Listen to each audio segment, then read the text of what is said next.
No a tuto je taký maličký. Ja som tu našiel v tomto. Dávaj sem.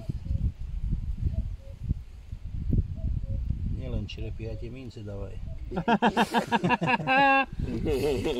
Tu máte ešte, počkajte.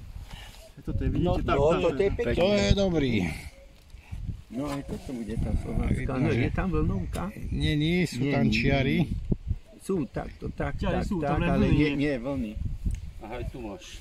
V roku 2022 sme tu vykonali geofyzikálne meranie, ktoré nám tu indikovalo určité zaniknuté objekty, to znamená nejaké murované stavby.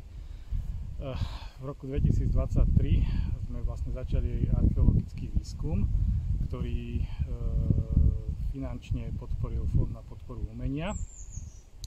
Odkryli sme zatiaľ 12 archeologických sond. Žiaľ, výsledky, ktoré nám indikoval georadar, sa nám nepotvrdili.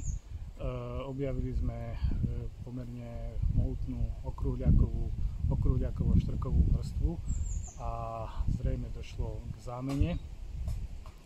A vlastne georadar interpretoval túto vrstvu ako zaniknuté múry. Takže tuto na týchto miestach sa nenachádza žiadna murovaná stavba. V sondách sme však objavili kultúrne vrstvy z doby bronzovej a aj keramické fragmenty z doby bronzovej, ako aj z obdobia včasného stredoveku, to znamená približne od toho 8., 9. až 10. 11. storočia. Našli sme tu aj rod strelky, ukončený krňom, ako aj fragment z rímsko-provincionálnej keramiky, ktorý bol točený už na hrnčiarskom kruhu, približne z obdobia 3. a 4. storočia. Žreb vrcholno-stredovekej keramiky, tu je zdobený obežnými rihami, tu je zdobený vlnovkou, predbežne nejaké 12. 13. storočie. Pracovníci, ktorí to kopú, tak musia sledovať, čo kopú, jednak nielen okrem nálezov musia sledovať aj vrstvy, v ktorých sa nachádzajú a jednotlivé tie horizonty a vlastne oni to vykonávajú podľa ich inštrukcií. Tuto je veľmi zaujímavá situácia.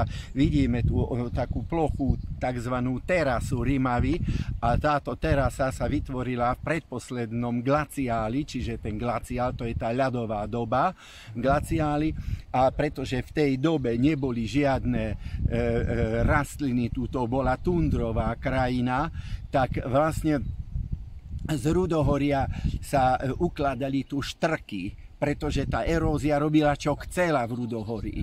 A keď sa Rimava dostala na nížinu, tak znížila sa aj energia toho toku a ukladala štrky z rudohoria. No a tuto je tá krásna štrková vrstva, pod nami asi 2-3 metre, mohli sme vidieť v týchto sondách, no a tie štrky sú zvodnelé. A pod tými štrkmi je posledná sedimenty usadeniny posledného glaciálu, čiže tej ľadovej doby. No a tieto íly a z prašovej hliny toho posledného glaciálu, to sa volá Würm v geologickej literatúre, tak neprepustia vodu.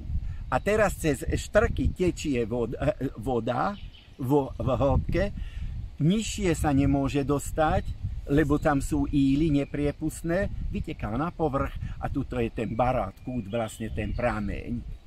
No a ten prameň stále a stále priťahoval ľudí sem, či už mníchov, ja už neviem, toto je Botošová záležitosť to vyšpekulovať, čo tu dakedy to bolo v tom 12. či 11. storočí, neviem, ale my vieme presne určiť, že ktoré sú tieto vrstvy, z ktorého glaciálu to pochádzajú, ako a prečo tu funguje takto ten barátkút, prečo vyteká tá voda. To je všade proste tak, cez tie štrky tečie voda, to sú zvodnelé a dostane sa na hranách týchto, teraz sa dostane proste na povrch.